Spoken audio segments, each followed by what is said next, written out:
যারা রুমের মধ্যে ঝুলন্ত গাছ রাখতে চাচ্ছেন তাদের জন্য ইনডোর পথসগুলি একদম পারফেক্ট।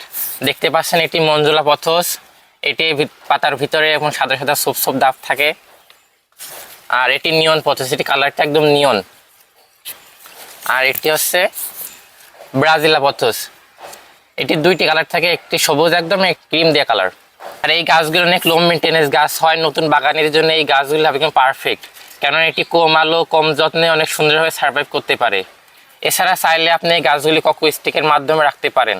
আর বিশেষ করে এই ঝুলন্ত গাছগুলি যদি আপনার জানলার গ্রিলের সাথে যদি এমন সুন্দর করে ঝুলিয়ে রাখেন তাহলে অনেক সুন্দর দেখা যাবে, কেননা সারাদিনের ক্লান্তি শেষে যখন এই গাছগুলি দেখবেন আপনার স্ট্রেস কমাতে অনেক সহায়তা করবে।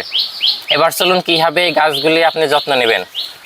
প্রথমে আপনি দেখবেন গাছের মাটি যখন উপর থেকে একটু শুকিয়ে আসবে তখনই মাটি নিয়ে দেবেন।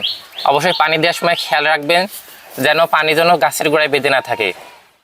দ্বিতীয়ত, মিডিয়া তৈরির ক্ষেত্রে অবশ্যই কোকোপিট, ভার্মিকম্পোস্ট, বালি এবং বাগানের মাটি দিয়ে তৈরি করবেন। তৃতীয়ত, এই গাছগুলি সরাসরি সূর্যের আলো পছন্দ করে না, কেন যদি সরাসরি সূর্যের আলো দেন সেক্ষেত্রে গাছের পাতাগুলি নষ্ট হয়ে যেতে পারে। এজন্য যেখানে উজ্জ্বল আলো আসে সেখানে গাছগুলি রাখতে পারেন। গাছের সুন্দর এমন গ্রোথ ঠিক রাখতে প্রতি মাসে একদিন 1 লিটার পানিতে 1 চা চামচ ইপসম সল্ট মিশিয়ে গাছে স্প্রে করে দেন, এবং প্রতি সপ্তাহে আপনি কলার খোসা ভেজানো পানি এবং পেঁয়াজের খোসা ভেজানো পানি গাছের গোড়ায় দিয়ে দিলে গাছটি সুন্দর মাশাআল্লাহ এমন সতেজ থাকবে।